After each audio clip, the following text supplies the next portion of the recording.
Hey, welcome to another video. So today we're going to be going into what happened immediately after Vader failed to bring Luke to the Emperor. So let's jump straight into it. So, having failed in recruiting or destroying Luke, Vader returned to the Executor, only to be interrupted by its crew, which reported the Millennium Falcon's escape from Cloud City. Upon the Executor's bridge, Vader sensed the presence of his son aboard the Falcon, calling out to the young Skywalker to join himself in vain. The father of Luke watched as the Falcon slipped past Imperial forces with its fully functional hyperdrive. Angered, Lord Vader left his flagship aboard an Imperial shuttle with a forensics droid and a unit of death troopers for revenge against those responsible for withholding the knowledge of his offspring's survival, altering the droid's systems that would force its motivator to trigger a self-destruct sequence should the droid reveal any information to anyone, including Imperials and the Emperor himself, regarding their quest. Meanwhile, the Emperor had Grand Vizier Mas Amida contact Admiral Piet by hologram. After Piet's confirmation of the escape of the Millennium Falcon, the Grand Vizier relayed the Emperor's demand for Vader to contact him immediately. Yet an officer alerted Piet of the departure of Lord Vader's shuttle as the Admiral reached for his comlink to Vader. Cautiously wording his response, Piet told Vizier Amida of Vader's unavailability.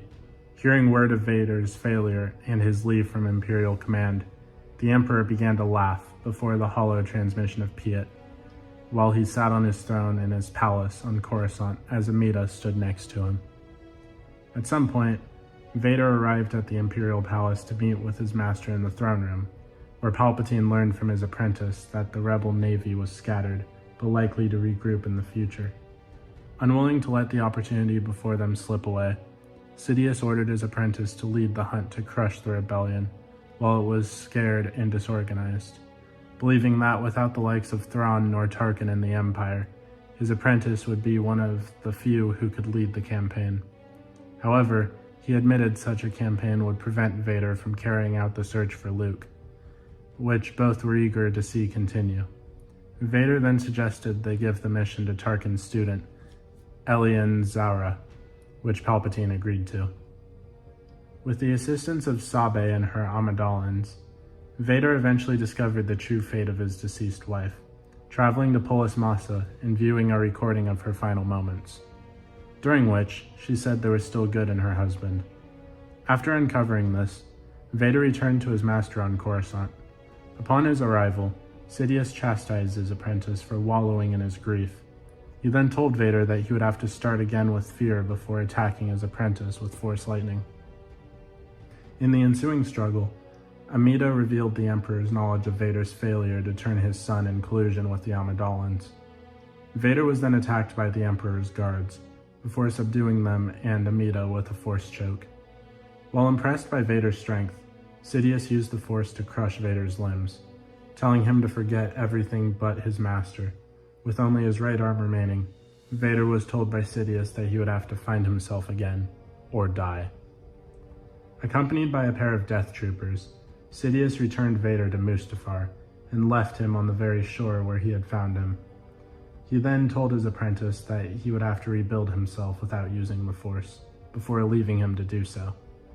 Back on his shuttle, Sidious was informed by Amida that Vader was headed for the ruins of the Techno Union installation, which was filled with machinery that he would likely use to rebuild himself and to kill Sidious.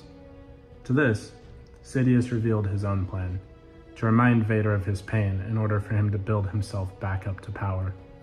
For this purpose, he would send Oki of Bestoon, a Sith huntsman, to hunt down his apprentice for sport, saying he would turn Vader's anger back into pain as many times as it took.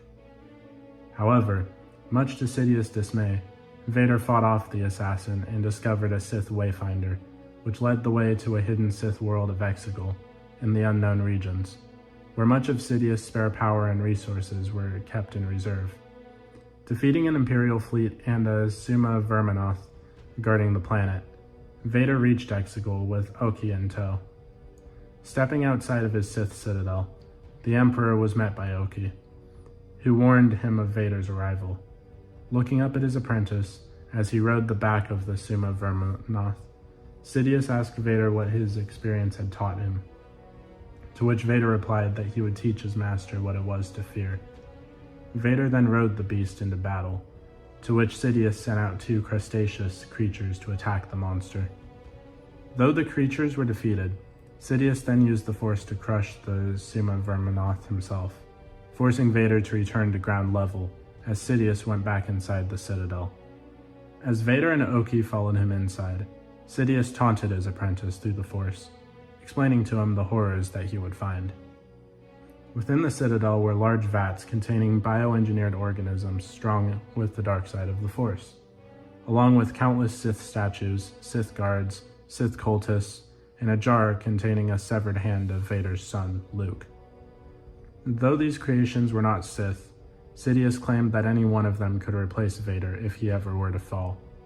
After fighting his way through his master's monsters, Vader was followed by Oki to one of the Citadel's lower levels. There, they discovered an entire fleet of Star Destroyers, each armed with a planet-destroying cannon. Just beyond this fleet was a massive dome filled with red light and piercing screams. Despite Oki's attempts to dissuade him, Vader entered the dome and came upon his master's greatest secret, a subterranean mountain of kyber crystal, bled red by the Sith cultists, who kept it in constant pain. Sidious explained that he did this in order to power the cannons of his fleet. When the crystal was cut, it screamed in pain and sent out a wave of power, knocking off Oki's helmet and burning his unprotected eyes. Vader suffered as well, as Sidious mocked him for attempting to claim his power. Sidious then told his apprentice that if he continued to walk with him, he would never escape this pain. But only by walking with him would he be able to share in his master's power. When Sidious asked his apprentice if he had chosen, Vader replied, "Yes, my master," before departing from Exegol, along with Sidious, Oki, Amida, and Slymore. Among the chaos of these events, Sidious and the cultists were unaware that his son, by then known as the Abomination, who had been wandering the Citadel and watching from afar, I'm guessing they're referring to Snoke in this case, had escaped with the help of his slave friend Dathan, aboard the ship that Vader had arrived with Oki aboard. Escaping from Exegol to live a life away from the dark side of the Force, and to shun his cruel Sith father, ultimately rejecting the ways of the Sith. So what did you guys think of the events that happened after Vader failed to bring Luke to the Emperor in Episode 5? Please let me know in the comments down below. If you haven't already, please be sure to like the video, subscribe to the channel, join the Sith Citadel Discord, link is in the description, and consider becoming a join member or sending a super thanks if you wish to further support the channel. Otherwise, thanks for watching, and I'll see you in the next video.